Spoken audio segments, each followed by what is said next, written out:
அஸ்ஸலாமு அலைக்கும். இப்போது நம்ம எறா கட்லெட் செய்வதை வீடியோவில் பார்க்கலாம் வாங்க.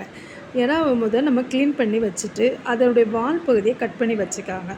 பிறகு ஒரு ஜாரில் 3 பச்சை மிளகாய், 7 பல் பூண்டு, ஒரு துண்டு இஞ்சி, எறாவையும் போட்டு பிஞ்சு உப்பு, புதினா கொத்தமல்லி போட்டு அரைச்சி கொண்டதுக்கப்புறம் ஒரு பவுலில் எறாவுடைய அரைத்த விழுதை போட்டு 1/2 ஸ்பூன் மஞ்சள்தூள், 1/2 ஸ்பூன் மிளகாய்த்தூள், ஒரு லெமன் பிழிந்து விட்டு கொஞ்சம் பிரெட் க்ரம்ஸை போட்டு நல்லா பிசைஞ்சு ஒரு உருண்டையாக பிடிச்சி வச்சுக்காங்க.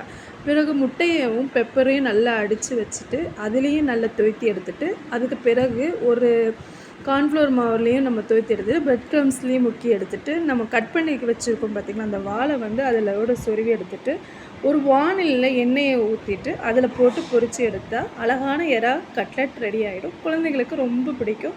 இன்ஷா அல்லாஹ் நீங்கள் இதை செஞ்சு பாருங்கள் வீட்டில். அஸ்ஸலாமு அலைக்கும்.